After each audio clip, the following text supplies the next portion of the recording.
Muy buenos días con todos. Bienvenidos a un nuevo webinar con Meguer. El día de hoy el tema es aspectos prácticos de pruebas a sistemas 61850. Muy buenos días con todos. Muchísimas gracias por acompañarnos. Feliz jueves. Espero que hayan tenido una hermosa semana y gracias por estar aquí, por darnos su tiempo.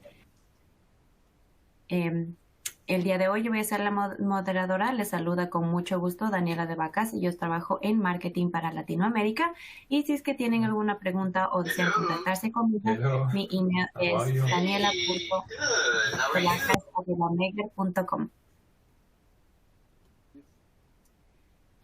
Ya saben que estamos en una nueva plataforma. Puede que algunos de ustedes ya estén familiarizados con la misma, aunque otros no.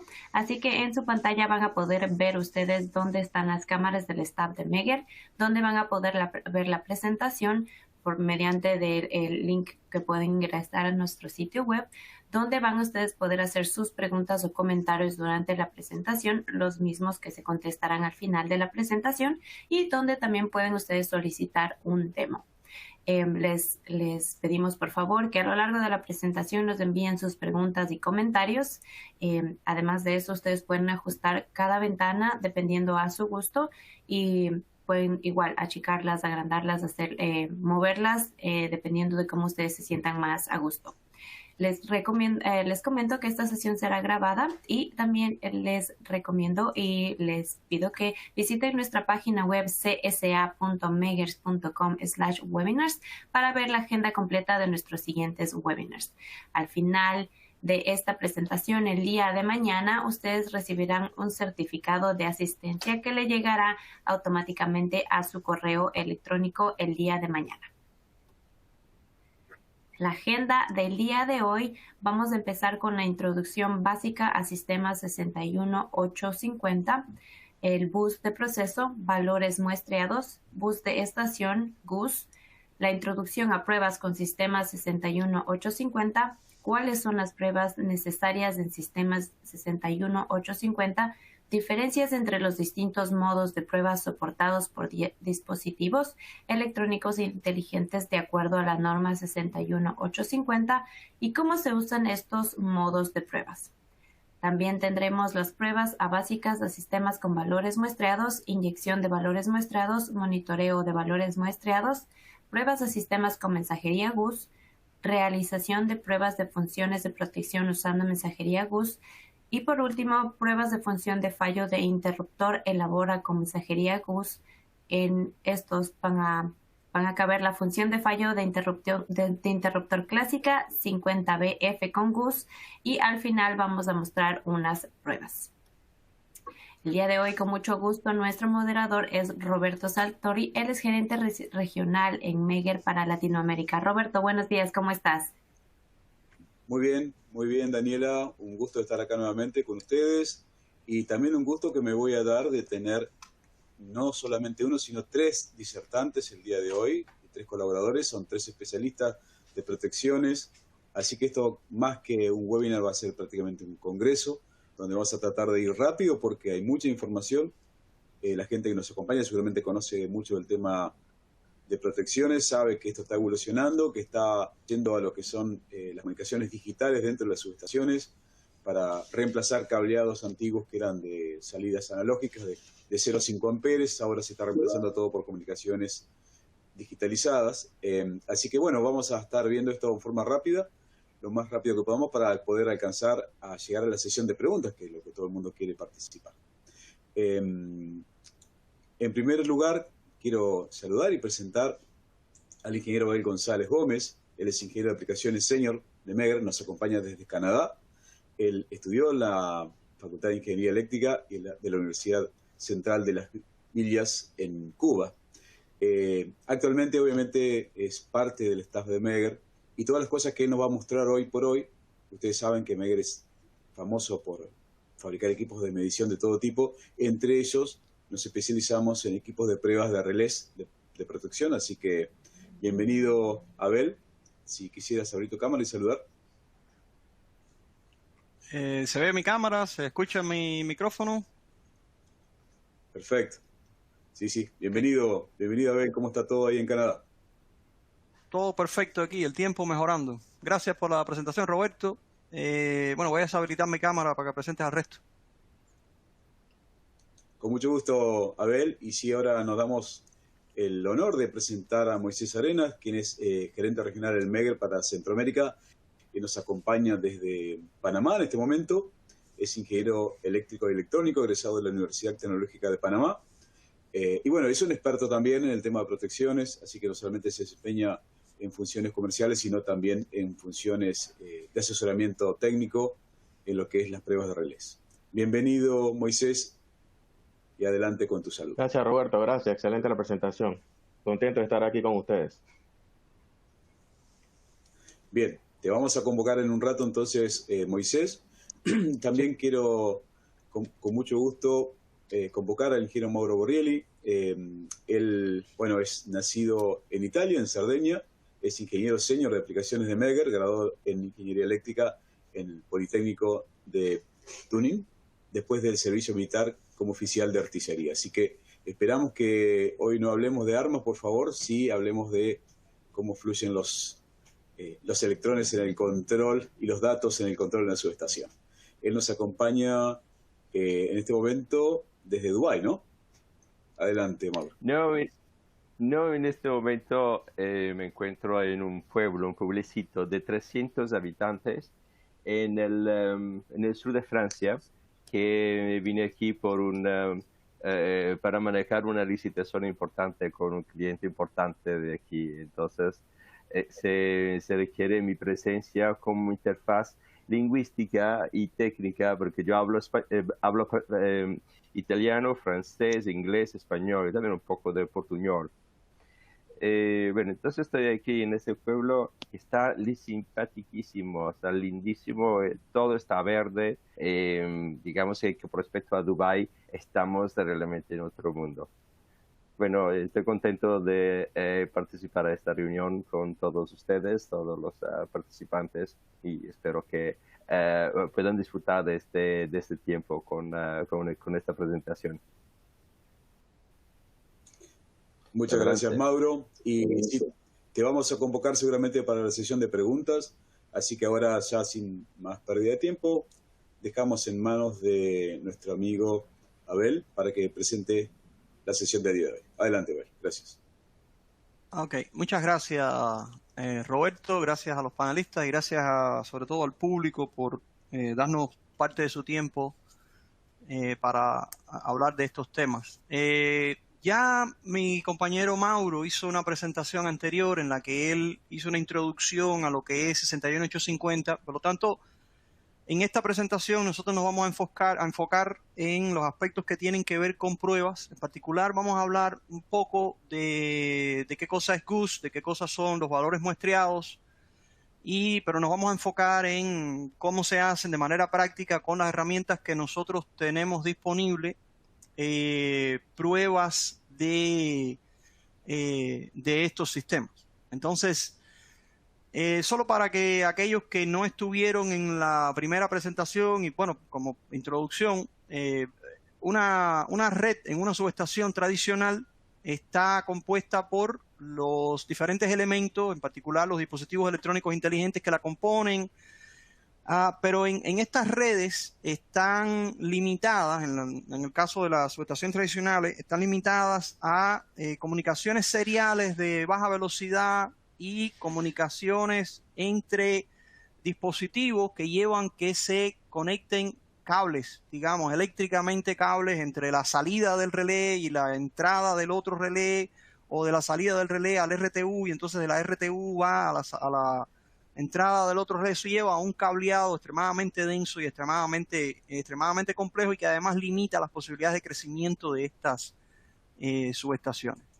En el caso de las subestaciones basadas en redes de área local, que son las subestaciones 61850, de las cuales nosotros vamos a estar hablando un poco, las conexiones entre los relés y las conexiones entre los relés y otros relés, así como las conexiones entre los relés y los dispositivos primarios como breakers o también como transformadores de corriente, transformadores de potencial, etcétera, e incluso las conexiones de esos relés con relés en otras subestaciones se hacen conectándolos a nodos de Ethernet lo cual hace que primero se reduce extremadamente la cantidad de cobre que es necesario utilizar y en segundo lugar incrementan las posibilidades de crecimiento y las facilidades con las cuales estas subestaciones son modificadas y son, puestas en servicio, lo cual reduce hasta de cierta manera la complejidad y la dificultad, pero por otro lado cambia la forma en que se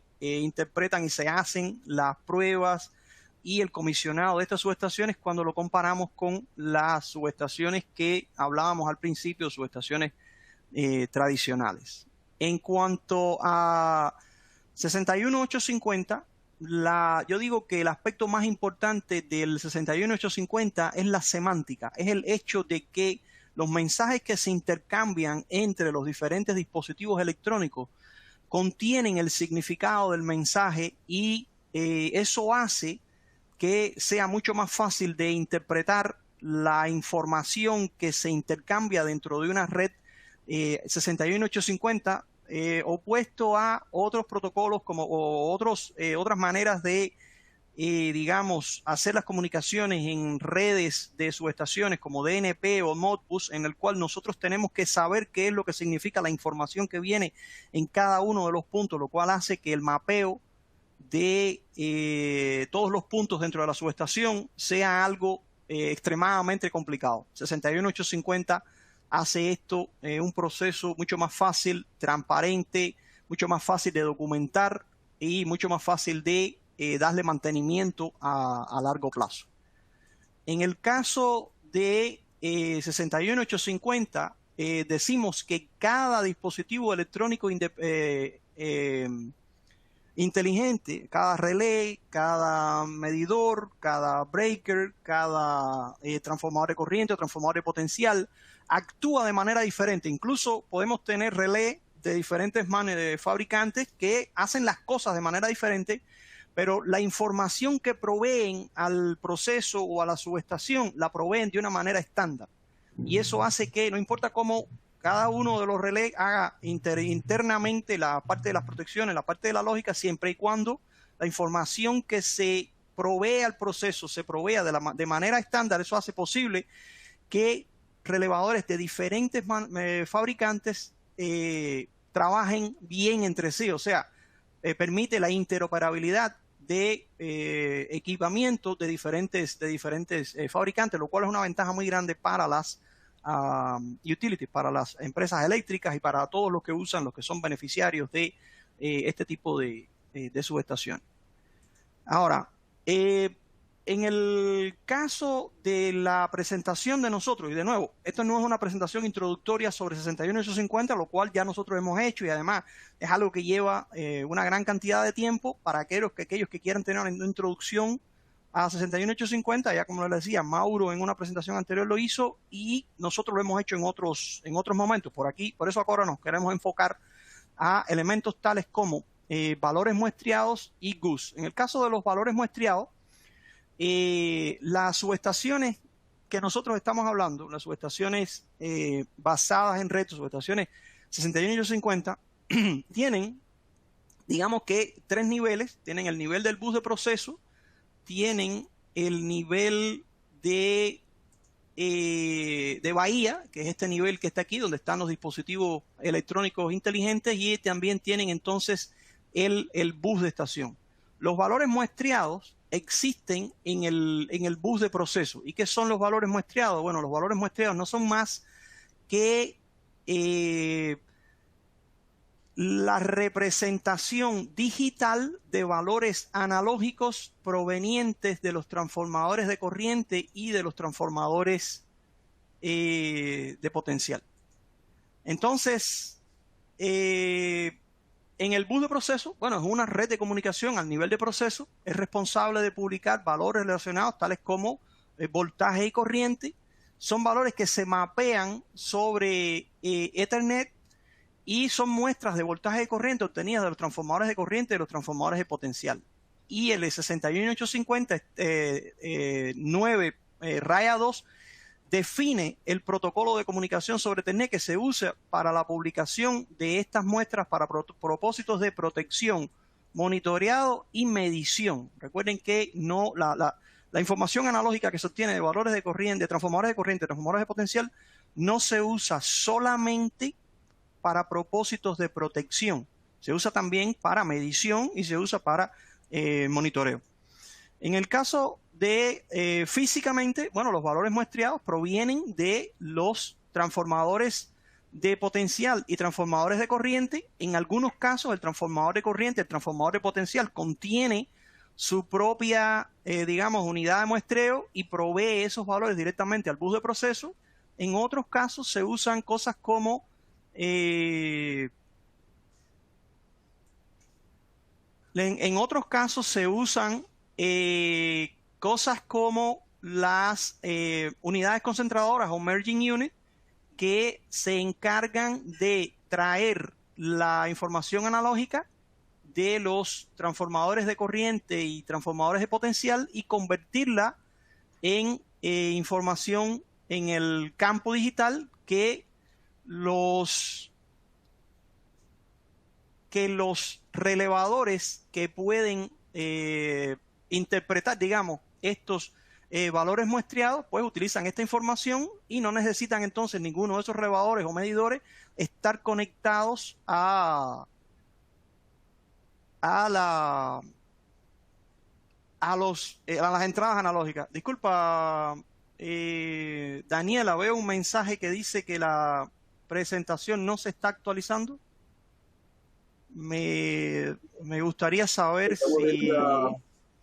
Estamos viendo el slide número 19, ¿es correcto? Sí, esta es la que yo estoy presentando.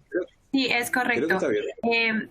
Por favor, para los que están teniendo problemas con la presentación, les pido que refresquen su buscador, ya que a veces es la conexión a internet la que se retrasa. Por eso puede ser que no están viendo la pantalla correctamente. Por favor, refresquen su buscador. Y con eso ya debe solucionar el problema, Abel. Gracias. Ok. Bueno, quiero dar las gracias de todas maneras a las personas que pasaron el mensaje y, bueno, quería tener en cuenta eso, no fuera a ser que... Entonces, como estaba diciendo, las unidades concentradoras o merging unit transforman la información del campo analógico al campo digital. Usted conecta los transformadores de corriente y transformadores de potencial, los conecta a la unidad concentradora, y esta unidad concentradora entonces va a muestrear esos valores y ponerlos en forma digital en el bus de proceso para las unidades de protección, los relés de protección o los relés o los elementos de control o incluso medidores, etcétera, que utilizan esta información. Entonces, las unidades concentradoras son una interfaz de comunicación de acuerdo con el IEC 61850-92 y hacen el muestreado o el remuestreado de valores de corriente y voltaje, y además, muy importante, necesitan tener una sincronización temporal. Cada una de estas muestras que vienen de los transformadores de medida, o sea, de los instrumentos de medida, necesitan ser sincronizadas para que puedan ser utilizadas correctamente para las funciones de protección. Entonces, en una PC, o sea, en una aplicación de protección y control tradicional, tendríamos un caso como este en que nosotros no conocemos una gran cantidad de cables que vienen a conectarse al relé para cada uno de los transformadores de corriente y transformadores de potencial que se le conectan al relé, y por otro lado las salidas del relé, que son salidas digitales, pero en la forma de un contacto, lleva también entonces al otro lado una gran cantidad de cables. Sin embargo, cuando utilizamos valores muestreados y sobre todo cuando usamos valores muestreados y GUS, el conexionado es mucho más simplificado. Lleva simplemente cierta cantidad de cables de fibra o cables de Ethernet, dependiendo de cómo se haga el conexionado de los relés o relevadores a la red de la subestación. Entonces, los valores muestreados, dígame.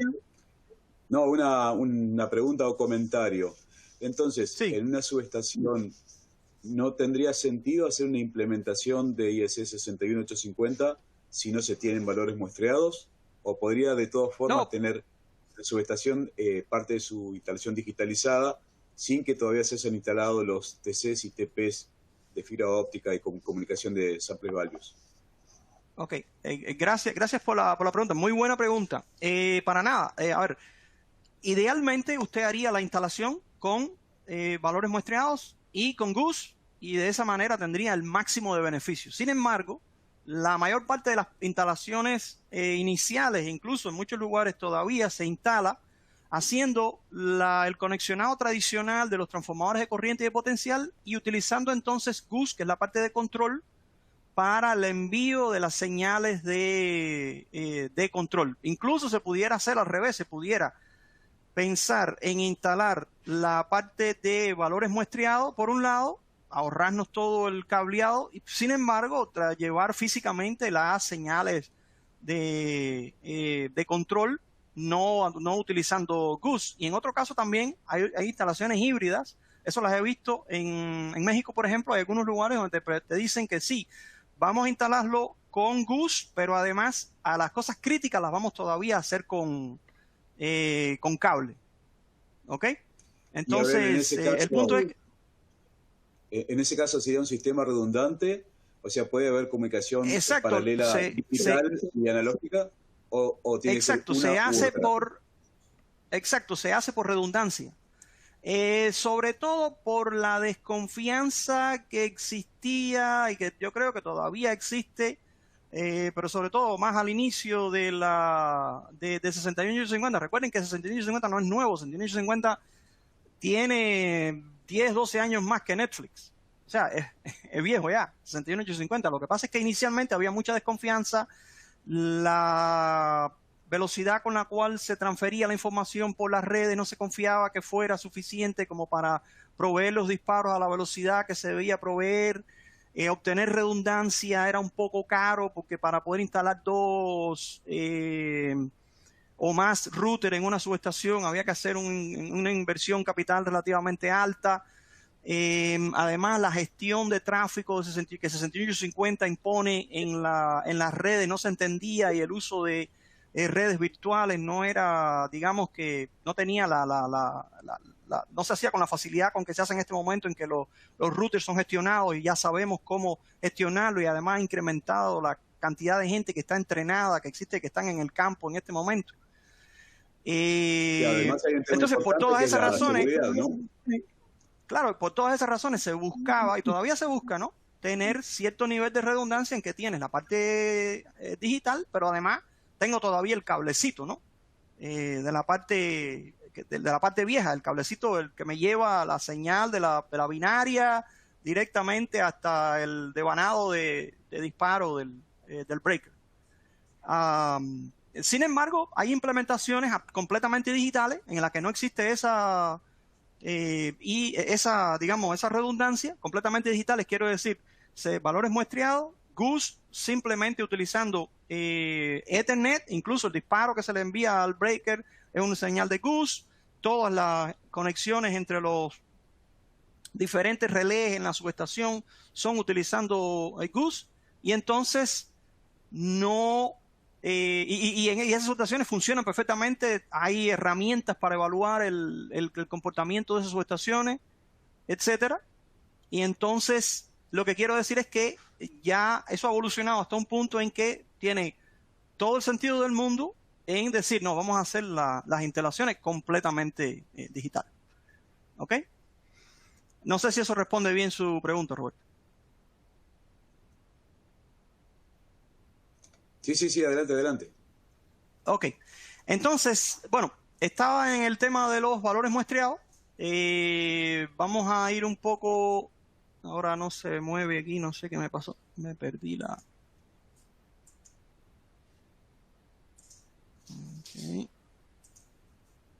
Ok, entonces, los valores muestreados se mapean sobre Ethernet, pueden ser unicast o multicast. La idea de los valores muestreados es que se ponen en la red, y los dispositivos que necesitan utilizar los valores muestreados se suscriben a ellos. Usted puede poner más de un canal de valores muestreados en la misma red, pero el relé, digamos, que va a proteger el alimentador número 4, solamente va a mirar a los valores muestreados que vienen de los transformadores de corriente y de potencial que están conectados al alimentador número 4. A pesar de que él puede ver todos los otros valores muestreados que estén en la red, él solo le va a prestar atención a eso porque son a los cuales se va a suscribir. ¿Ok? Y entonces es posible enviar múltiples muestras en la misma unidad de datos. Cada uno de los canales contiene, o cada uno de los streams contiene 4 canales de voltaje y 4 canales de corriente. Y entonces el número de muestras por periodo está configurado, eso vamos a ver ahora, que la muestra define cuáles son, disculpen, la norma define cuáles son las razones de muestreo que se utilizan. Y muy importante, en la norma se define el tipo de sincronización de tiempo que debe ser utilizada.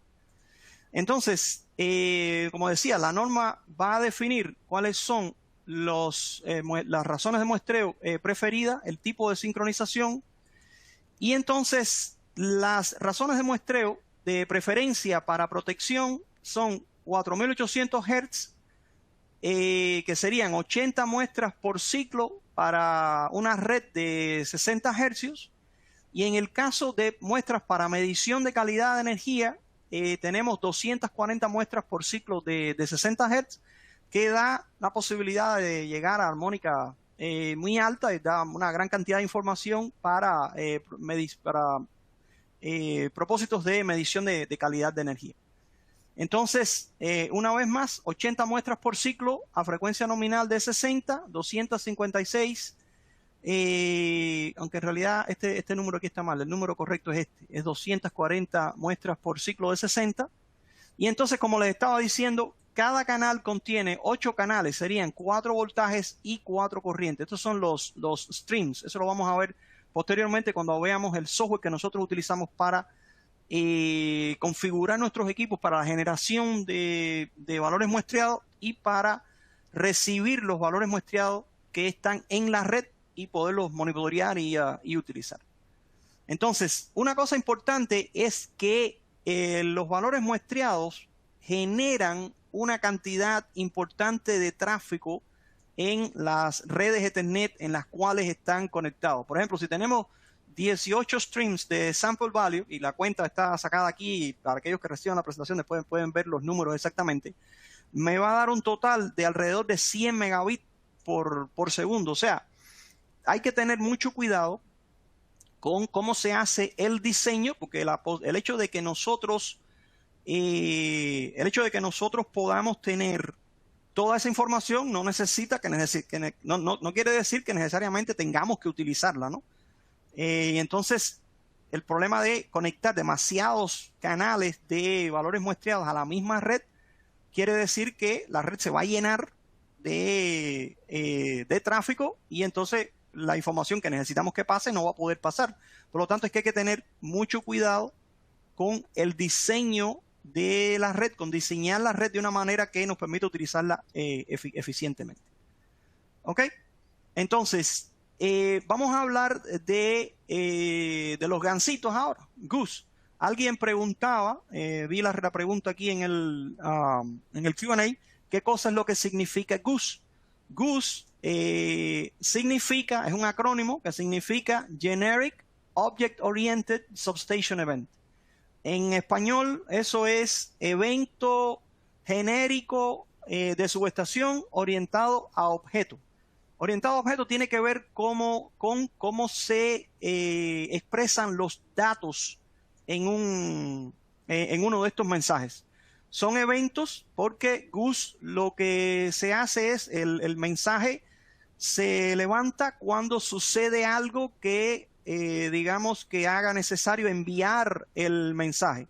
El mensaje se envía constantemente con una frecuencia, digamos que espaciada, para propósitos de monitoreo, para saber que el canal está vivo. Pero cuando sucede un evento que está relacionado con el Goose se levanta inmediatamente y se repite con una cierta frecuencia que es más rápido al inicio y que se espacía con el tiempo en la medida en que va digamos que pasando más tiempo con respecto al momento en que sucedió el evento relacionado con el GUS. El GUS es multicast también, se pone en una red Ethernet y cualquiera de los dispositivos que están conectados a la misma red se puede suscribir al GUS, ¿ok? Eso es importante porque nosotros, los dispositivos electrónicos, ellos ponen el mensaje en la red. Los que necesitan utilizar esa información, igual que pasaba con los valores muestreados, lo que hacen es suscribirse a ese dispositivo, a ese mensaje. Ellos pueden ver todos los mensajes, pero ellos solo van a procesar los mensajes a los cuales están suscritos, ¿ok?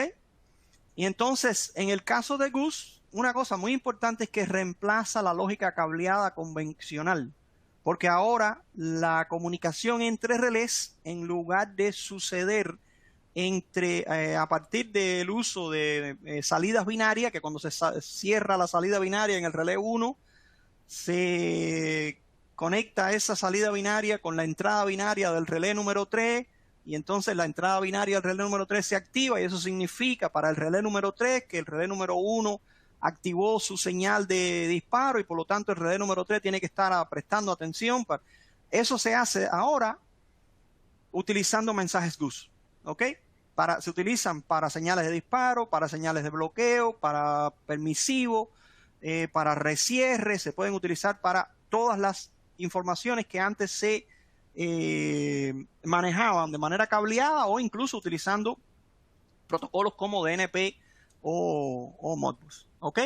Este sería un ejemplo de una aplicación. Invito a los que quieran profundizar que después vean la presentación. Aquí simplemente lo que tenemos es distintos dispositivos lógicos. Tenemos este relé que está acá, que están enviando una señal de disparo al breaker.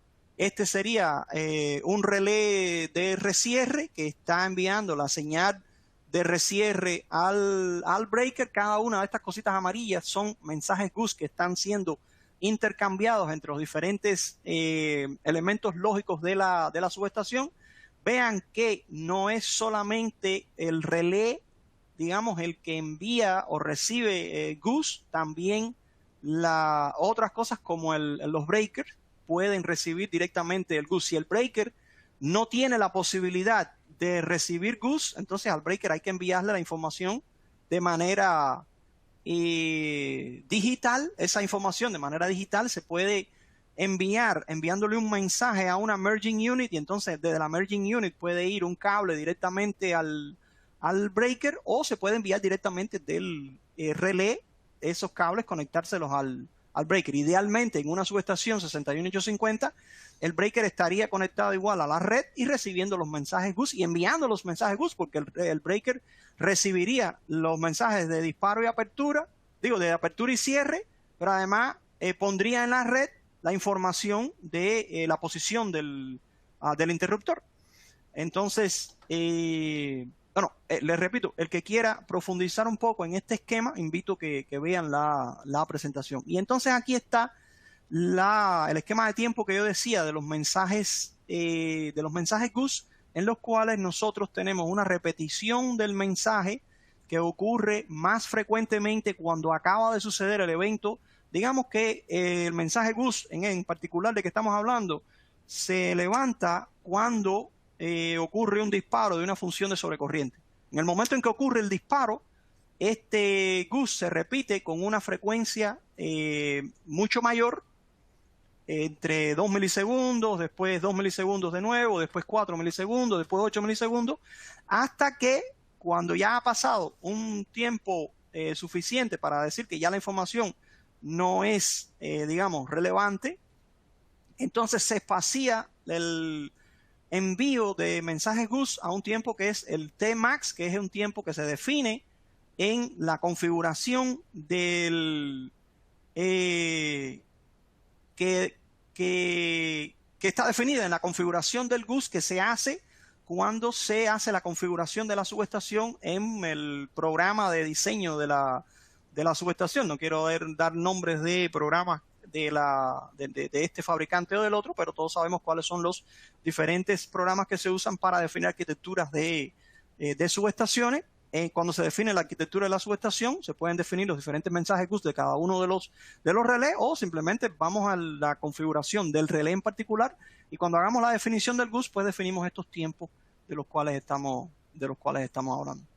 Parámetros importantes de GUS están definidos en esta parte de la norma, y son estos que están aquí: el nombre, el tiempo máximo que estaba diciendo, el ID del GUS sería el nombre del conjunto. Además, la función dentro del nodo lógico, que sería el relé, o dentro del nodo lógico que está dentro del relé, que está asociada a este GUS. Y una cosa muy importante es cuál es la red virtual que nosotros vamos a asociar con este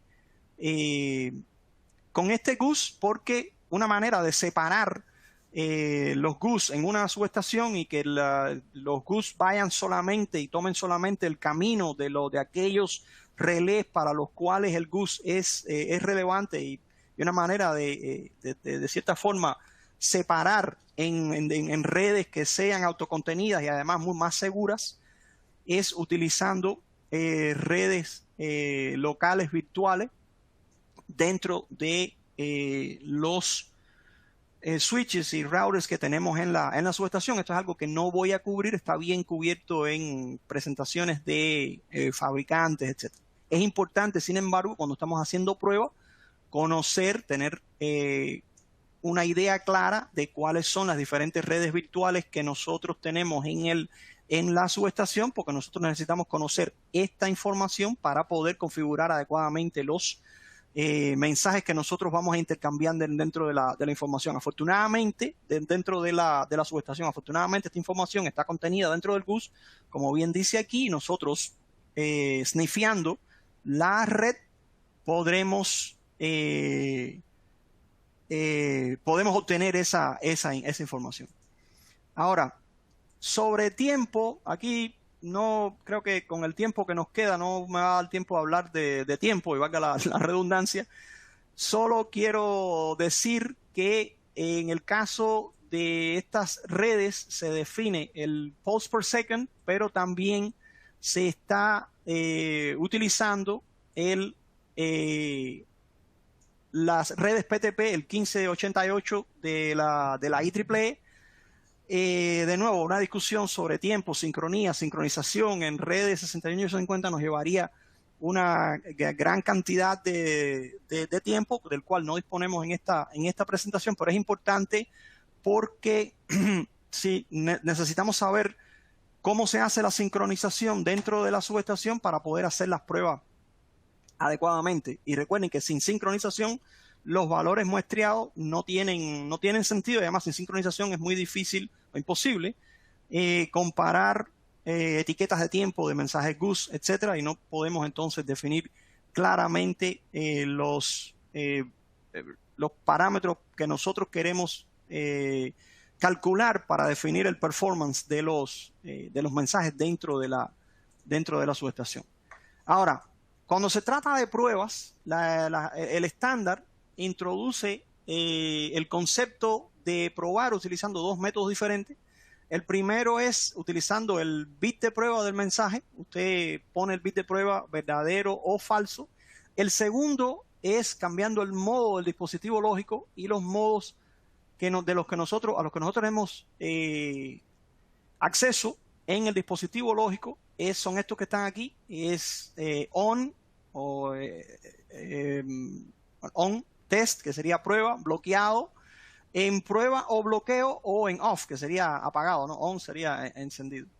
Entonces, este es un ejemplo que tomé de un artículo en la red. Aquí está el nombre del artículo para los que lo quieran, y creo que lo tengo referenciado al final también.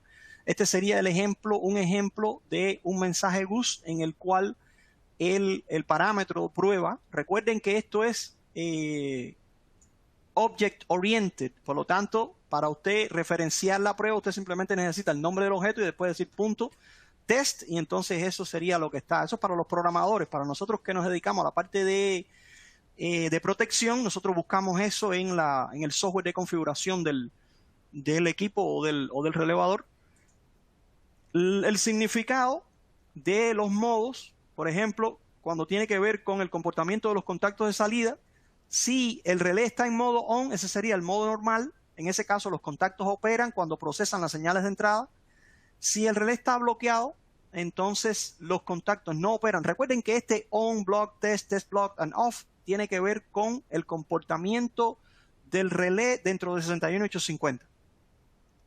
Entonces, lo que quiere decir es que cuando nosotros le decimos, no, el relé, tú estás ahora en on, esa es la forma de operación regular, y en ese caso los contactos operan porque procesan todas las señales de entrada. En el caso de cuando lo ponemos bloqueado, los contactos no operan para nada. Cuando lo ponemos en modo de prueba, eso significa que los contactos operan solamente cuando procesan señales de prueba. Cuando nosotros lo ponemos en test blocked, los contactos no operan, y cuando lo ponemos en off, los contactos, por supuesto, no operan para nada. Ahora, cuando tiene que ver con el procesamiento de la información, si el dispositivo está en on y el modo de prueba es falso, o sea, no está en modo de prueba, entonces él procesa como válido el mensaje que viene. Pero si el mensaje que se recibe tiene esta calidad de prueba verdadera, significa que es un mensaje de prueba, entonces si el dispositivo está en on, él no va a procesar el mensaje de prueba. Si el dispositivo está bloqueado, bueno, es lo mismo, procesa la información, simplemente no hace nada. Recuerden que cuando el dispositivo está bloqueado no operan los contactos del dispositivo y tampoco procesa las señales que vienen en modo de simulación o prueba. Si el dispositivo está en prueba o en prueba bloqueado, entonces procesa como válida todas las informaciones, las que vienen reales y las que vienen como simulación. Y si está en off, pues no procesa ninguna información. Entonces, esto se ve en esta gráfica en que señalan que si el equipo de prueba publica sample values y goose, recuerden, equipo de prueba, en este caso estamos hablando de la maleta que nosotros vamos a utilizar para pruebas. Si esa maleta que nosotros vamos a utilizar para pruebas, que me refiero a la maleta que nosotros utilizamos para ya sea inyectar valores muestreados para hacer pruebas o para inyectar goose, si nosotros le ponemos una bandera cuando estamos haciendo la prueba, que se supone que es lo que debemos hacer cuando estamos haciendo prueba, esa maleta debía generar sus señales solamente en modo de simulación, y entonces si ella la genera con modo de simulación, los dispositivos que están en servicio normal van a ignorar esos mensajes, no los van a rechazar o no los van a procesar. De manera que eso es una manera de hacer pruebas de manera segura en la subestación, porque nosotros lo que hacemos es, decimos, vamos a probar este dispositivo, el relé 1, y el relé 1 lo ponemos en modo de prueba. Y entonces nos conectamos con un equipo de prueba que genera todos sus mensajes con una bandera de simulación que tenga esta característica. Si, ya que nosotros generamos los mensajes con esa característica, entonces el dispositivo bajo prueba es el único que los va a procesar y el resto de los dispositivos lo deben ignorar. Hay que tener cuidado con eso porque así es como debe funcionar, pero hay que tener cuidado porque dispositivos que utilizan digamos, la edición 1, esto no estaba muy claro, no todos los equipos de prueba le van a generar todos los mensajes en modo de prueba, y en otros casos los dispositivos de prueba tienen la posibilidad de generar los mensajes en modo de prueba, pero tú lo tienes que configurar. Entonces hay que tener cuidado con esto. Sin embargo, esto es muy poderoso porque nos permite llegar a una subestación y probar solamente el equipo que nosotros, o el relé que nosotros queremos probar, sin que se afecten el resto de los, digamos, relés en la subestación. Ahora, eso nos permite que cuando estamos haciendo pruebas, las señales inyectadas y las salidas se aíslen utilizando interruptores lógicos. Si se dan cuenta, eso fue lo que hicimos. Nosotros le dijimos al dispositivo bajo prueba, tú estás bajo prueba ahora, el resto de los dispositivos están normales, pero eso fue simplemente utilizando un software de configuración MMS, nos conectamos con el equipo y le dijimos, tú ahora estás bajo de prueba. No hizo falta hacer un bloqueo físico, digamos. Las señales sample values y goose son vistas solamente por el dispositivo bajo prueba, pero también los dispositivos en servicio normal los ven. Lo que pasa es que los dispositivos que están en servicio normal no deben actuar cuando nosotros le inyectamos señales en modo de prueba. El problema es que a veces la señal que nosotros estamos inyectando no le configuramos el bit de prueba y entonces el dispositivo vamos a tener un problema. Entonces hay que tener cuidado cuando nosotros inyectamos señales en una subestación para hacer pruebas. Entonces, las formas estas de aislar dispositivos, y esto ya tiene que ver con la persona, con el entrenamiento, es una de las razones por las cuales estamos haciendo esta presentación. No se entienden correctamente. Yo sé que incluso esta explicación que yo he dado, que ha sido es un poco difícil de entender, hay que ir de nuevo a la presentación, volverse a leer tal vez la diapositiva y tal vez hacer preguntas para poder entender exactamente qué es lo que significan todas estas cosas que yo he dicho. Por eso pongo aquí que esto requiere un entrenamiento constante de parte de la persona que está, o de las personas que están involucradas en realizar este tipo de pruebas. Otra cosa muy importante es que los mensajes GUS que envían los equipos de prueba y los que envían los dispositivos electrónicos son similares. Muchas veces lo que nosotros hacemos es, nosotros nos enganchamos en la red, les vemos los diferentes mensajes GUS que están circulando por la red y agarramos uno de esos mensajes GUS y le decimos al equipo de prueba que publique un mensaje GUS con esas mismas características. De manera que ese mensaje GUS va a ser, no va a ser posible para los relés que están conectados en la subestación distinguir entre el mensaje enviado por el equipo de prueba y el mensaje enviado por el dispositivo del cual el equipo de prueba sacó el mensaje en primer lugar. La única manera de no diferenciar, pero asegurarse contra eso es que cuando nosotros lo generemos con el equipo de prueba, nosotros le digamos, bueno, tú eres este mensaje, que es el mismo que envió el relé 3, pero lo vas a enviar en modo simulación. Entonces, y eso es muy importante cuando nosotros estamos haciendo este tipo de pruebas. Y lo otro es que los sniffers de red, nosotros estamos acostumbrados a usar sniffers que los comerciales, que los bajamos de internet, pero esos sniffers comerciales no están 100%, digamos, configurados o personalizados para utilizarlo dentro de 61850. Por eso es mejor utilizar herramientas que hayan sido, digamos, configuradas o especializadas para pruebas 61850. Una cosa importante es que el archivo de configuración de una subestación puede contener una gran cantidad de dispositivos y entonces gestionar los escenarios de prueba se hace difícil. Nosotros no podemos probar más que un dispositivo a la vez. La mente humana funciona de esa manera. Usted está haciendo prueba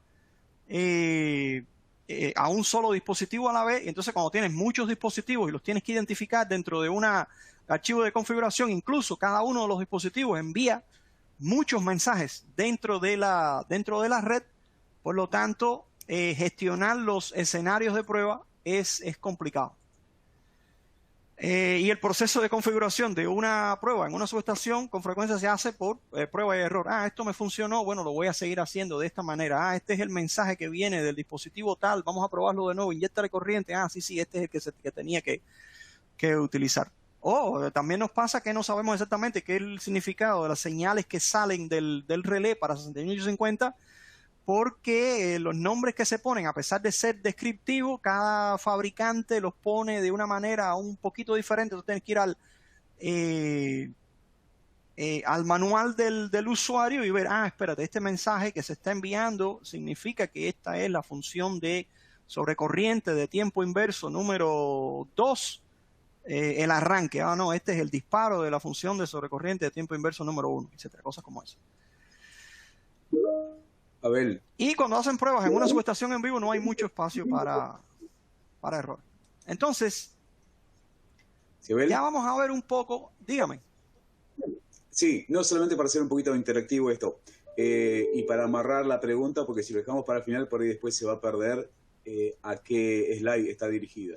El señor Santiago dice, saludos, en el modo de prueba, cuando se testea un IED, ¿no es necesario tomar más consideraciones en las subestaciones, tales como desconectar disparos, etcétera?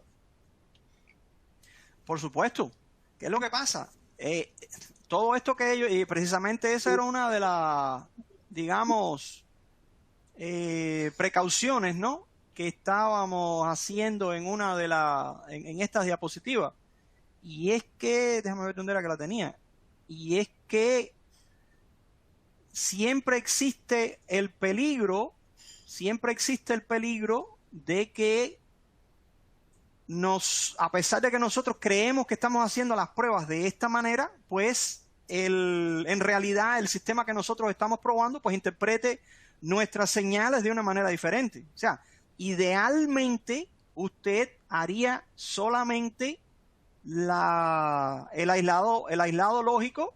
Idealmente, si todo fuera color de rosa, no necesitaría hacer ningún aislado físico, pero en realidad usted sí necesita hacer el aislamiento físico, usted sí necesita desconectar las señales, porque precisamente cuando usted está haciendo pruebas porque usted tiene, digamos, la duda de si va a funcionar bien o no va a funcionar bien.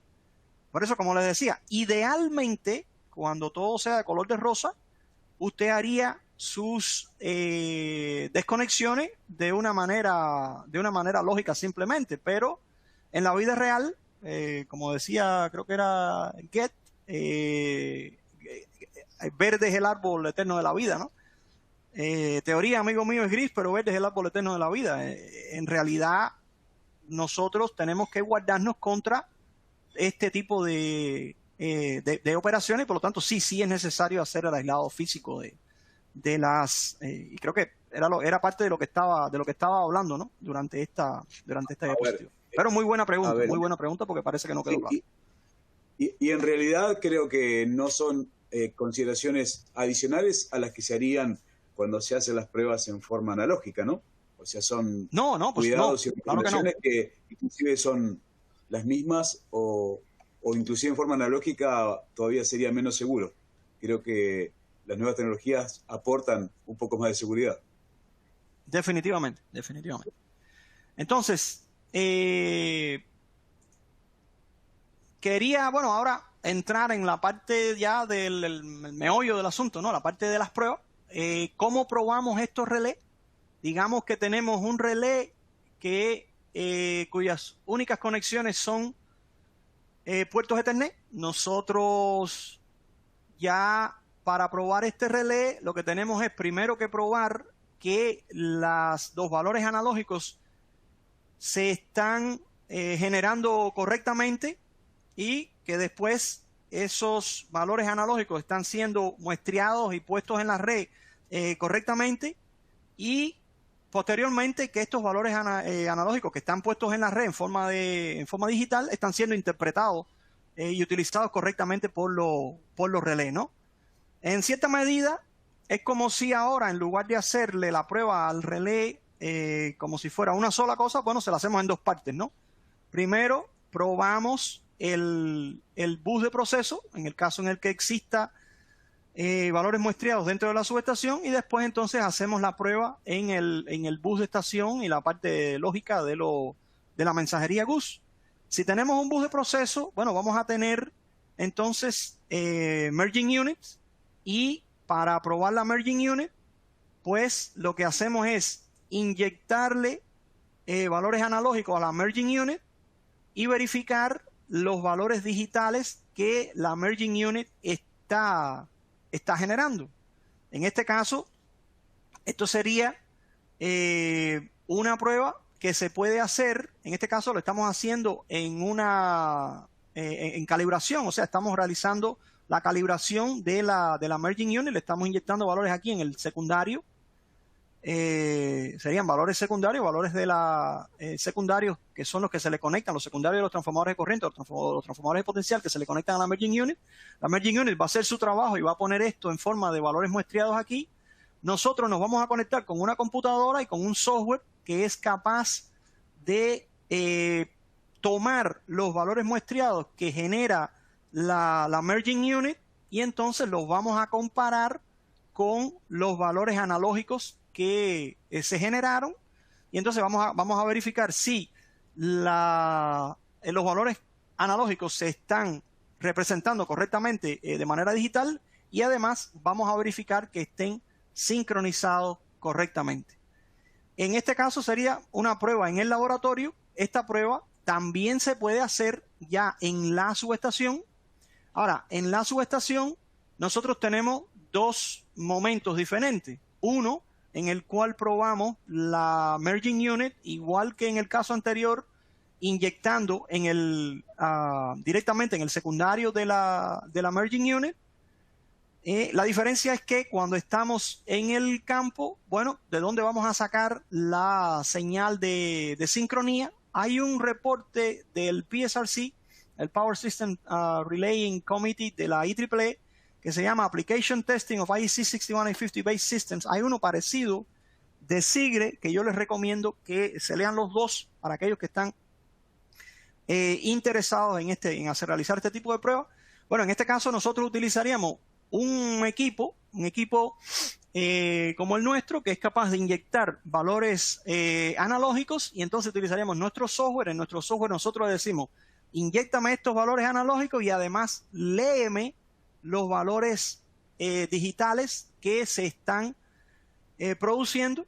En el caso nosotros lo que hacemos es configuramos una prueba de valores analógicos reales. Estos valores analógicos se inyectarían en la merging unit, y entonces utilizamos nuestro software, el Sample Values Analyzer, que lo que hace es leer de la red cuáles son los valores muestreados que se están generando, y entonces el software les va a comparar los valores que él le dijo al equipo que generara valores analógicos. En este caso estoy generando analógicamente 69 volts en cada uno de los 4 canales y 1 ampere en cada uno de los 4 canales, y entonces además va a leer la captura de la red de los valores muestreados y les va a dar los errores, y después le va a generar un reporte que usted lo puede guardar para verificar el paso. Y entonces hay diferentes reportes que se pueden utilizar en el caso del analizador de sample values o de valores muestreados para el caso de la prueba de la merging unit. Una prueba adicional que se le realiza en el caso de la merging unit es, hasta ahora habíamos estado generando corrientes y voltajes, inyectándolos directamente en las entradas de la merging unit, como nosotros hacemos para probar un relé cuando le hacemos inyección secundaria. En este caso, la diferencia es que aquí estamos haciendo inyección primaria, o sea, estaríamos inyectando en el primario de los transformadores de corriente y potencial, y entonces ya esto sí es una prueba de sistema. Esto prueba completamente el sistema, a diferencia de acá, en que nosotros estábamos inyectando directamente en el secundario de la merging unit, pero no sabíamos si la información le estaba llegando correctamente a la merging unit desde los transformadores de corriente y potencial que están en el campo, ¿no? Entonces, esta sería la tercera prueba que usted le hace a las merging unit. Aquí ya este es un caso en que nosotros vamos a hacer pruebas. Ok. Ya con esto nosotros verificamos la merging unit, pero ahora lo que nos hace falta verificar es, olvidémonos de la merging unit y vamos a verificar los relés. Recuerden que en estas redes nosotros tenemos la merging unit aquí, ella pone su información en el bus de proceso, pero entonces los relés tienen que tomar esa información y producir entonces señales hacia el bus de estación. En este caso, lo que hacemos es sustituir la inyección de señales analógicas en el secundario de los relés por inyección de señales digitales en la forma de valores muestreados, pero todavía tenemos que probar todas las funciones de protección, las funciones sobre corriente, funciones de distancia, funciones diferenciales, etcétera, ¿ok? Entonces, en ese caso, lo que hacemos es generar valores muestreados, inyectárselos a los relés y entonces verificar las salidas de los relés. Déjenme ver porque creo que me fui muy adelante y a donde quería ir. ¿Okay? Este sería un ejemplo en el cual nosotros tenemos un relé, tenemos un equipo que genera valores muestreados. Este equipo en particular es un equipo especializado en la generación de valores muestreados. Nosotros tenemos equipos que generan a la vez valores analógicos y valores muestreados. En este caso, este equipo está conectado, tanto el relé como la computadora, como el equipo, están conectados a un switch, a un router RocketCom, aquí en este caso creo que es. Y entonces lo que hacemos es, generamos los valores muestreados aquí, le decimos con la computadora, oye, genérame tales valores muestreados, el relé los ve y nosotros entonces verificamos aquí cuáles son los valores muestreados que se están generando, pero además de eso, utilizando nuestro software, pues nosotros verificamos, esto sería la configuración de un stream que tiene 4 canales de corriente y 4 canales de voltaje. Nosotros lo configuramos así para una falla ABC. Vean que aquí la prueba está en kiloamperes porque la prueba de valores muestreados se configura en valores primarios.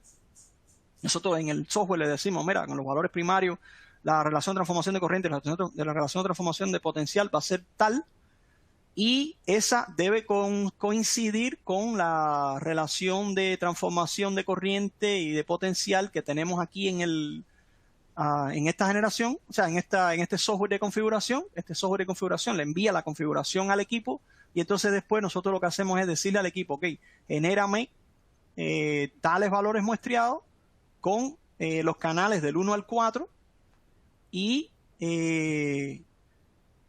entonces, bueno, lo que hacemos es verificar que eso es realmente lo que se está generando. En este caso estamos verificando que lo que se está generando en el equipo es eso, pero además podemos hacer pruebas de protecciones utilizando este software, que es un software totalmente, o sea, completo, un software completo de pruebas de protecciones con el cual usted puede verificar todo tipo de protecciones sobre corriente, distancia, diferencial, etc.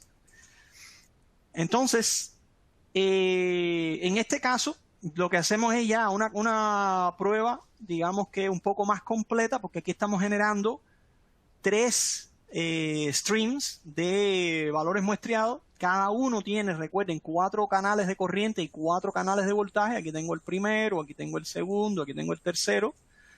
Y yo después le digo, bueno, envíame la configuración al equipo y después voy al equipo y le digo, bueno, genéramelo con estos valores.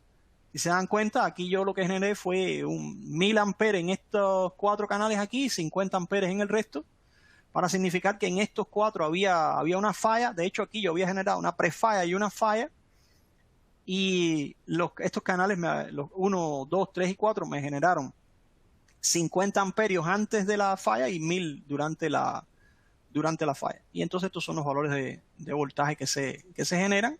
Y después entonces yo puedo verificar esos valores de voltaje y de corriente. Los veo aquí en el software. Yo tengo la posibilidad de verlo aquí como en un snapshot, o también tengo la posibilidad de verificarlos ya en la forma de la onda, ¿no?, que se está generando realmente, y puedo seleccionar cuál es el stream que quiero utilizar. Una cosa importante es que estos streams se pueden configurar manualmente. Acá, como ustedes vieron en este configurador que está aquí, se pueden configurar manualmente los streams, pero también nosotros podemos cargar el archivo de configuración, el SCL. Para aquellos que ya hablan 61850, saben que este es el archivo de configuración de la subestación.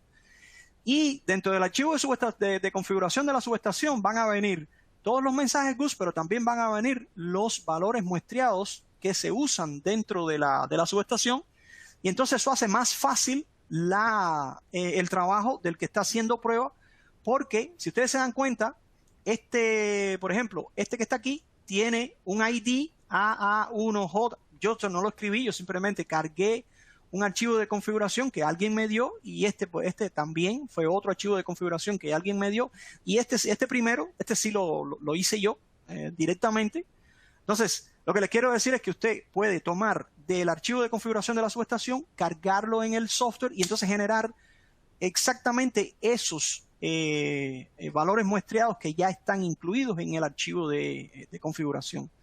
Hay una pregunta sobre si con estos software es posible generar archivos Comtrade. La respuesta es sí. Usted puede hacer una captura y si se fija en este software yo puedo exportar el resultado de esa captura, la puedo exportar a un archivo Comtrade que después la puedo utilizar para realizar pruebas básicas analógicas como nosotros estamos acostumbrados a hacer las pruebas de Comtrade. Entonces, esto es en cuanto a las pruebas con valores muestreados. Ahora vamos a hablar un tanto de las pruebas acá, que serían en el bus de estación.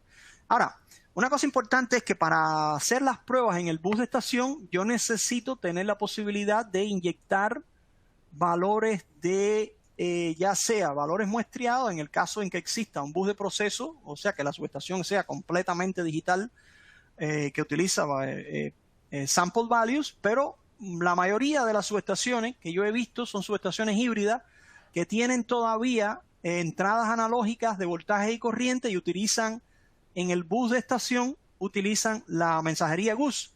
Por lo tanto, yo tengo también que tener la posibilidad de generar señales analógicas para inyectárselo a estos relés que están acá. O sea, el punto es que para probar GUS, yo tengo que o ser capaz de generar sample values o ser capaz de generar analógicas para activar los procesos dentro de los relés. Entonces, para el caso de los GUS, nosotros tenemos este software que se llama el 6150 GUS Configurator, Maker GUS Configurator, MGC, con el cual usted puede hacer capturas de red. O sea, usted puede capturar los mensajes GUS que usted tenga en la red, y entonces con esos mensajes GUS, pues usted los puede poner en la pantalla esta que se dice My GUS, y entonces aquí es que usted puede enviar al equipo de prueba, al SMRT que nosotros tenemos acá, le puedes enviarles las entradas que usted quiere que él se suscriba o las salidas que usted quiere que él publique. En ese caso, nosotros, por ejemplo, yo tomé un GUS aquí y le dije, mira, suscríbeme suscríbeme este mensaje que era el disparo de una 50 a la entrada binaria número 1, suscríbeme este de aquí, que si mal no recuerdo era el arranque de una 51 a la entrada binaria número 2, y entonces el 3, suscríbemelo lo iba a suscribir, de hecho lo suscribí a la entrada binaria número 3, pero quería mostrarles que es posible acceder a un número mucho mayor, hasta 32 entradas binarias, que usted puede utilizar para las pruebas en el equipo. El equipo, a pesar de tener solamente 10 entradas binarias físicas, tiene lógicamente la posibilidad de hasta 32 entradas binarias. Entonces, además de eso, usted puede decirle al equipo, si usted quiere, tomar otro GUS y decirle, no, mira, publícame tales salidas, publícamela con esta. Entonces, cuando usted cambie el estado de una de las salidas del equipo, de los contactos de salida del equipo, entonces él va a publicar un GUS con estas características. Entonces, Abel, dígame. Sí, estamos con muy poco tiempo y te cuento que tenemos muchísima gente y muchísimas preguntas, y no estamos leyendo todas las preguntas, obviamente, pero el señor Mario está enviando una pregunta y solicita por favor si se puede contestar ahora. Sí, ¿cómo no? ¿Cuál es la pregunta? Está relativo a este tema, ¿no? Dice que es complicado porque hay muchos equipos que solo soportan hasta 32 GUS. ¿Cómo se puede planificar un diseño con esas limitaciones? Esta pregunta la envió más unos, creo que 20 o 30 minutos antes, así que en el contexto de la presentación de unos slides anteriores, preguntaba sobre la complicación de un diseño con las limitaciones cuando hay hasta 32 mensajes GUS disponibles. Bueno, No sé si es podrían una adelantar la limitación respuesta. real. No, es una limitación real que tienen los equipos. Es una limitación que lo que hay que hacer es hacer un diseño de prueba que te permita probar por segmentos, utilizando ese máximo de entradas. Como yo les decía en algún momento anterior, la complejidad de la mente es a veces la verdadera limitación que nosotros tenemos, y poder diseñar una prueba con una cantidad de entradas. Por ejemplo, yo he visto que a veces piden hasta 128, y diseñar una prueba que incluya el uso de esas 128 entradas simultáneamente, y después poder interpretar correctamente los resultados de esa prueba con 128 entradas, es algo que a veces es difícil para cualquier persona que esté realizando pruebas. Yo he visto que para la mayoría de los casos prácticos, utilizar, la limitación de tener 32 entradas no es realmente no es un obstáculo, es simplemente algo que la gente, lidia con eso. Dice, voy a diseñar mis pruebas de manera que yo tenga utilice un máximo de 32 entradas. Pero sí, yo entiendo la pregunta, y es cierto, hay muchos equipos que tienen una limitación en el número de entradas binarias que manejan. Pienso que es algo que ¿puedo se agregar puede... algo? Sí, Mauro, por favor. Sí, se va a incrementar el número de entradas digitales y salidas digitales a 120 y pico, porque hay muchos pedidos en ese sentido. Así que Okay, sé Mauro, que tenemos muy 32. buena. Sí, porque ese Muy 32 buena me han explicado que es principalmente una limitación que le hemos dado en forma arbitraria al software, para que no fuera demasiado complicado por el usuario manejar tantos mensajes GUS, que normalmente uno maneja 2, 3, 4 mensajes GUS, no mucho más. Pero hay Cierto. algunos clientes en España, en Francia, etcétera, y dicen, pero nosotros tenemos hasta 20 y pico, no sé. Bueno, entonces Ahí se lo está. vamos a dar. Ahí está. Ok. Gracias, Mauro. Solo Sí, cuestión de realmente tiempo. eso es lo que estaba... No, realmente eso es lo que estaba diciendo, ¿no? Que para la mayoría de las aplicaciones es más que suficiente, pero... y me alegra que eso que me estás diciendo, ¿no? Que se va a incrementar a 128, que es simplemente una limitación, no es una limitación, es una restricción que se puso en el firmware arbitrariamente, como tú me estabas diciendo. Sí, Entonces, eso es. ok, gracias, Mauro. Entonces, Roberto, yo sé que ya tenemos poco tiempo. Yo quería simplemente mostrar, no sé si había alguien hablando atrás. Ok, yo quería simplemente, mostrar cómo se ve esto en el equipo. Por ejemplo, yo puedo seleccionar, como le estaba diciendo aquí, ya esto es directamente en el software, en el RTMS, ¿no? Que es el software de pruebas de protecciones que nosotros tenemos, que podemos utilizar con analógicas o con la parte de pruebas a 61850. Quería mostrar también una prueba que yo hice. Estaba tratando de hacer unas pruebas de temporización a una función de sobrecorriente, y encontré estos resultados que no me daban mucha confianza. Entonces me viré a lo que es más común, y entonces hice 3 pruebas con un contacto binario clásico. Y porque lo primero que pensé, hay problemas en el software. Hay problemas en la curva. No sé, al final no había ni problemas en el software ni problemas en la curva. Lo que pasa es que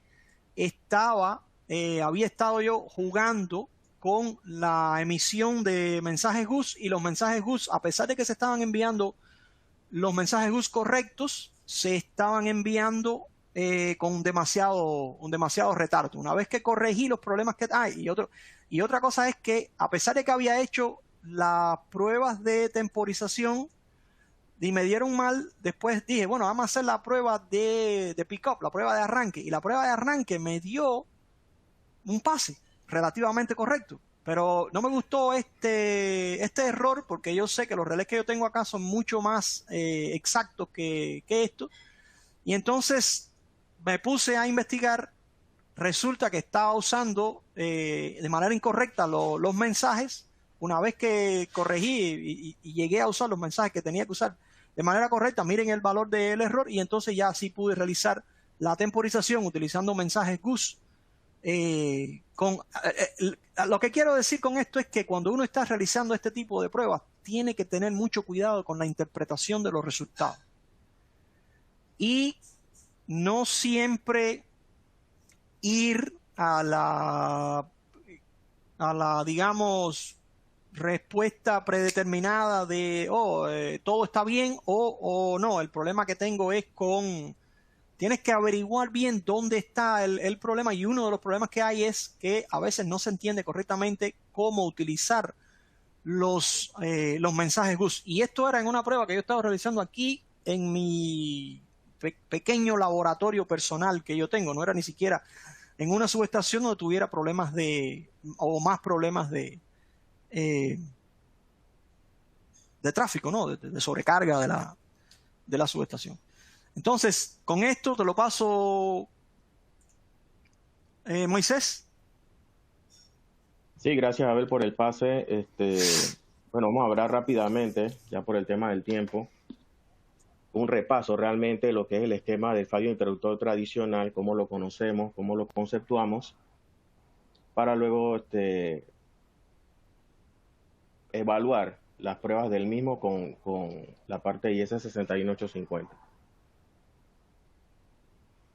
Bueno, el esquema de fallo interruptor, o mejor conocido como BF en nuestra jerga campo, por las siglas en inglés de Breaker Failure, es simplemente cuando un esquema de protección como tal falla. Ahora vamos a ahondar un poco a qué se podría deber ese fallo, esa falta de respuesta. Y es un esquema considerado dentro de la IEEE como uno de los de respaldo, ¿no? Para los temas de protecciones en sí. ¿A qué se debía esa falta de respuesta? Como bien les comentaba, a temas mecánicos. Recuerden que un esquema de protección como tal está compuesto por 5 elementos: el relé, que es el cerebro, y que toma la decisión en base a la información que obtiene de los CT y los PTs, que son los transformadores de instrumentos en campo. Tenemos el interruptor en sí, que es el que responde a esa orden que da el relé, luego de que toma una decisión de mandar un disparo o una apertura. Puede darse un problema también con el cableado, que en este caso es el elemento que interconexiona todos los temas del esquema de protección. Entonces, dentro de los problemas que pudiéramos tener, tenemos las averías mecánicas propias del mismo interruptor, obviamente, es un elemento mecánico. Problema del circuito de disparo, como les acabo de decir, ya tenemos un tema de cableado, un tema de bobina abierta. El interruptor ejecuta la orden de apertura, pero tenemos entonces problemas con la extinción de arco, o el elemento que inhibe el arco eléctrico al momento de la apertura. Podemos tener también problemas con el sistema de servicios auxiliares, que es el banco de batería o el sistema DC. También es una causa por la cual no se dé la operación de un esquema de protección como tal.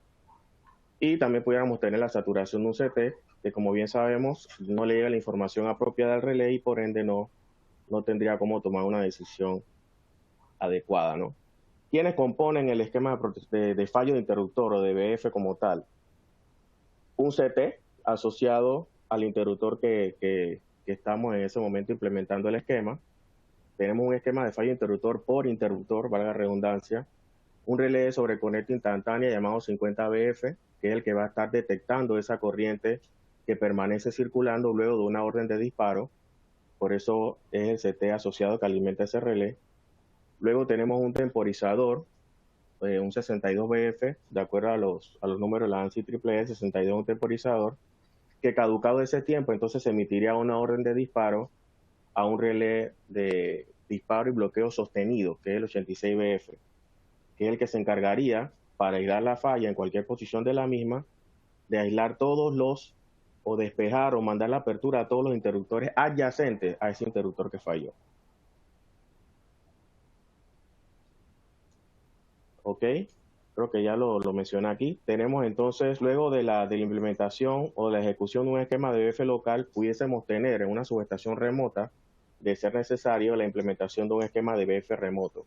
Pero no vamos a entrar en esos detalles, solamente lo hago para mencionar, pero estamos enfocando nuestro estudio en el esquema de BF local. Aquí un breve ejemplo para sintetizar el concepto, ¿no? Tenemos, por ejemplo, una falla en la línea 1. Esto es un sistema, un esquema de interruptor y medio, donde la línea 1 está asociada a los interruptores A y B.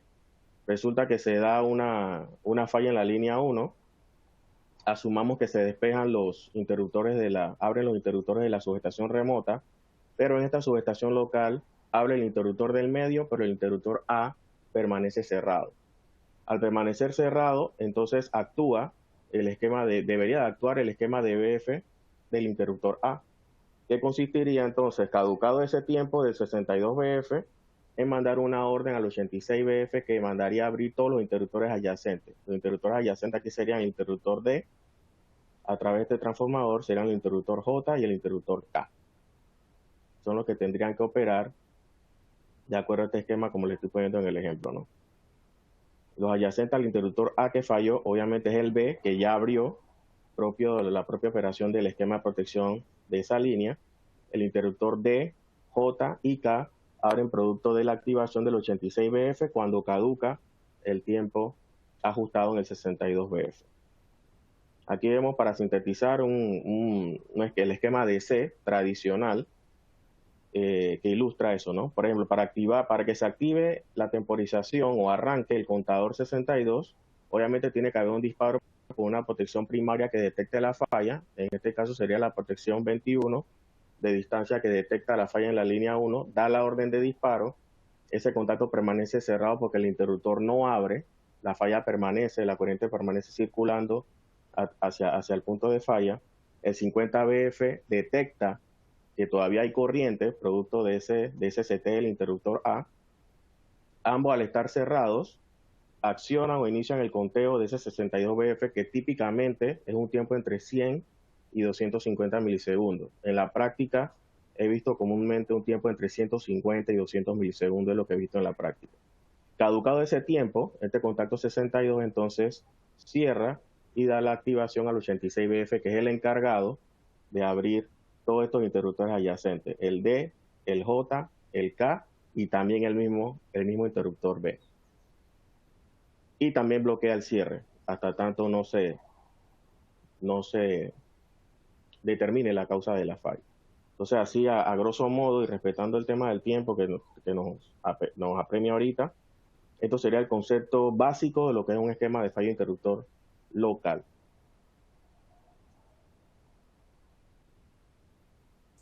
Ok, gracias, Moisés. Bueno, viendo la explicación de Moisés, yo me busqué una gráfica que está en una de las publicaciones de SIGRE, que se llama Aplicaciones del estándar 6850 a esquemas de protección, donde se explica de manera, digamos, resumida, una aplicación de protección de fallo de interruptor limitada a dos dispositivos que pueden disparar el mismo breaker utilizando dos, digamos, coils dentro del breaker diferentes.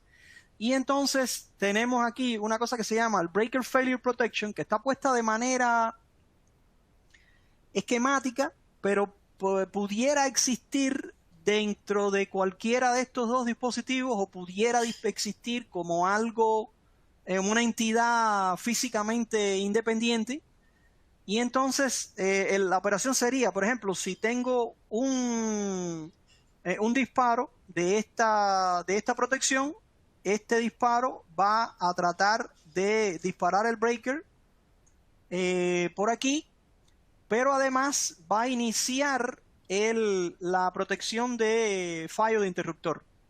Si el breaker no abre y se acaba el tiempo de la protección de fallo de interruptor, entonces la protección de fallo de interruptor va a enviar un redisparo que puede ser al mismo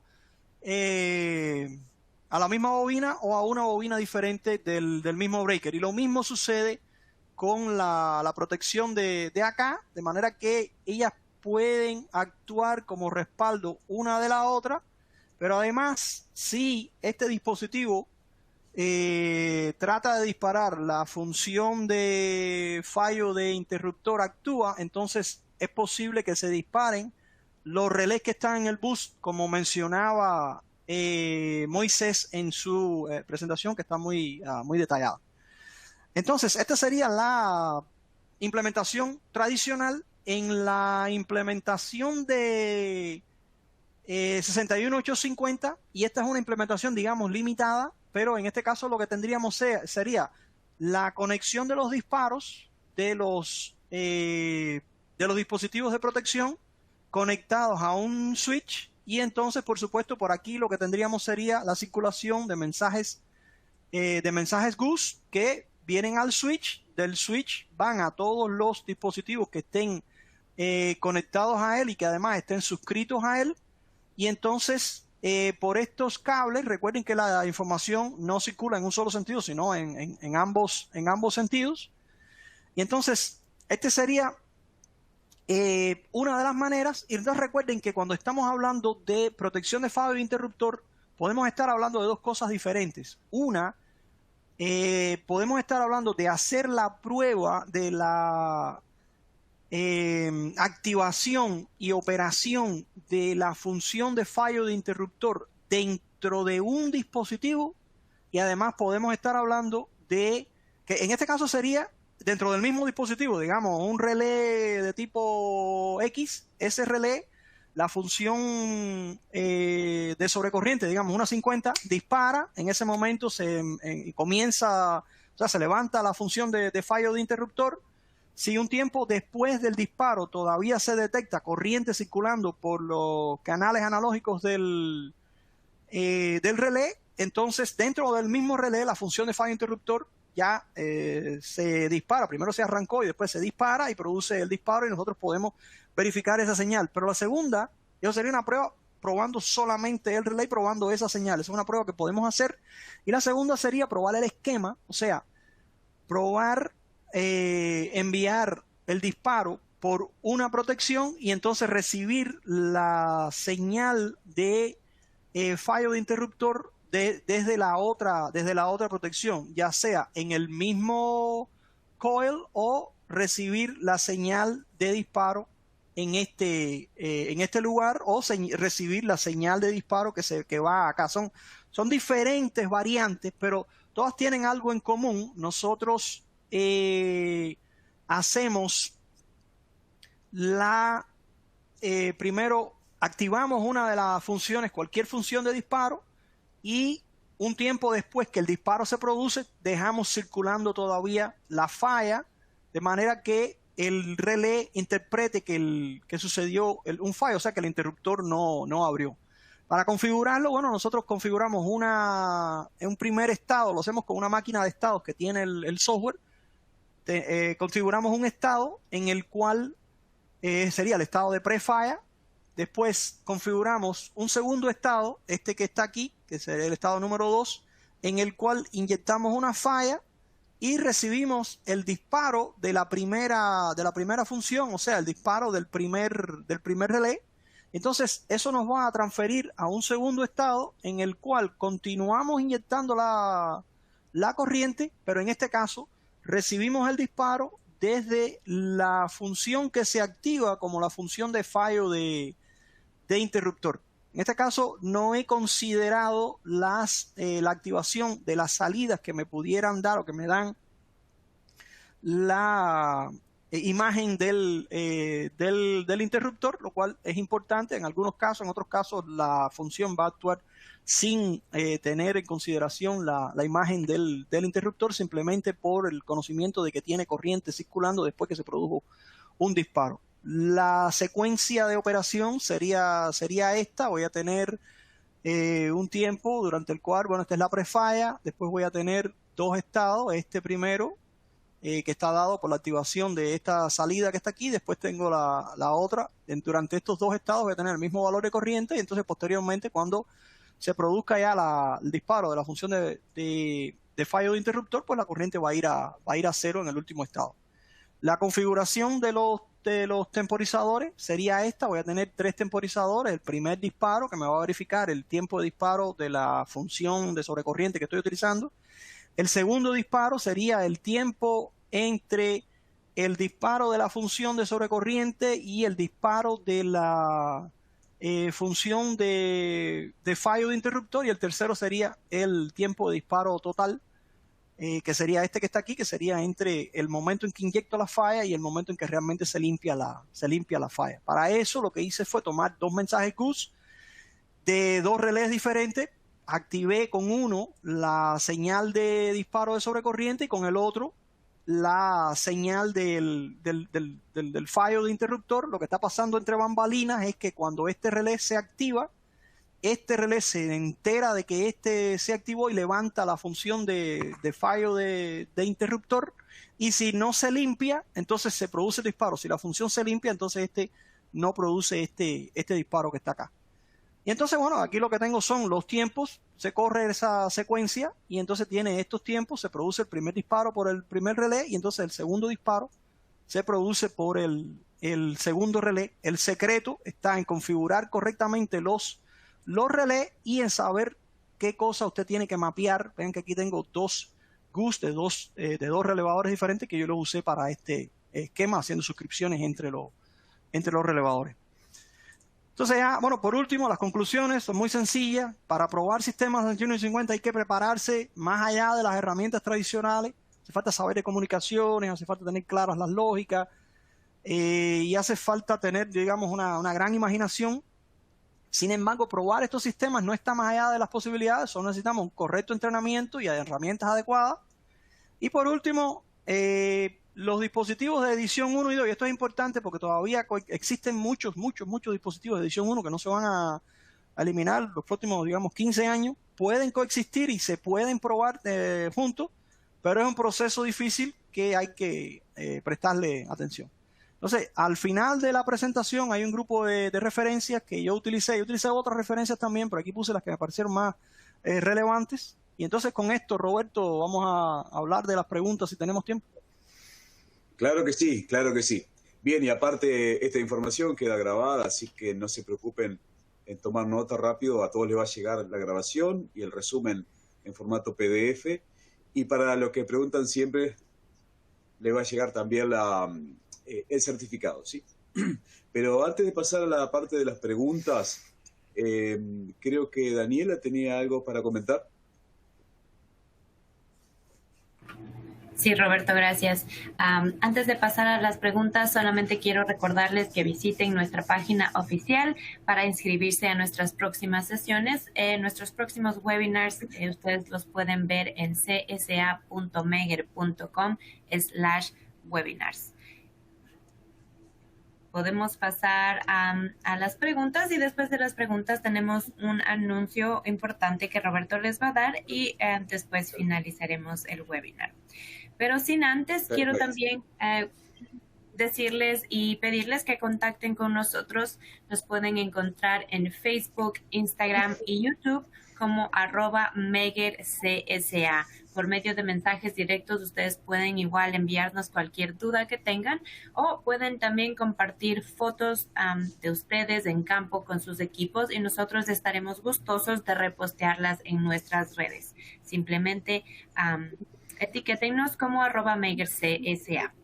Ahora sí, podemos pasar a las preguntas.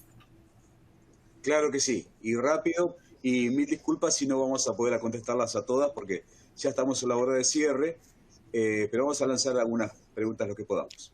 La primera es del señor Gonzalo y está dirigido al ingeniero Abel González. La pregunta es, ¿el software, tanto el Sample Value Analyzer como el ISS 61850 GUS Configurator, son de pago? Esto se refiere al definitivamente. El software de Megger, ¿no? En este caso. Sí, esos dos son software que se pagan con determinadas licencias. No tiene que adquirirlo los dos. Usted puede tener el equipo y decidir adquirir el software en el futuro, pero sí, los dos son necesita cierto pago para poderlos utilizar en conjunción con los equipos nuestros. Ok, gracias. Y también aclaramos que obviamente hay un software gratuito que es bien completo también y potente, que lo pueden descargar. Adelante, Daniel. Sí, Roberto se refiere al RTMS, que es el software con el cual yo hice, déjenme enseñarle, todas estas simulaciones. Este software no es necesario pagarlo. Este software usted lo puede acceder a él en internet y puede utilizarlo de manera gratuita completamente. ¿Ok? Gracias, Abel. Seguimos con las preguntas. La siguiente pregunta va para Roberto. Roberto, ¿podrá existir una segunda parte para una comprensión mayor? Bueno, está bien. Sí, obviamente llegamos con muy poco tiempo y este tema es extenso, así que seguramente va a haber una segunda parte y sobre todo una sesión de panel virtual para poder responder las preguntas que nos hayamos respondido hoy. Gracias, y Roberto. Yo también disparo una pregunta para nuestro ingeniero Mauro Borrielli, que ya vemos su cámara por ahí prendida. La pregunta es del señor Carlos y dice, ¿en qué niveles de tensión se debe usar este sistema? ¿En qué nivel de tensión se debe? Digamos que no es que se debe, porque hasta hace poco tiempo no había. Pero se ha empezado a utilizar ese sistema en niveles de alta tensión, o sea, en subestaciones de alta tensión. Yo he visto que hay también protecciones de media tensión que utilizan el IS 61850. Entonces, puedo decir que normalmente se utiliza en media tensión y alta tensión. Y no hay limitaciones. Realmente eso es una ventaja para el futuro.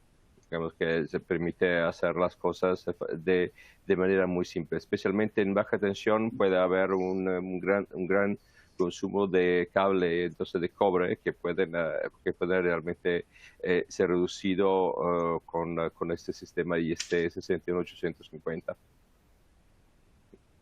No hay limitaciones por el tema de tensión.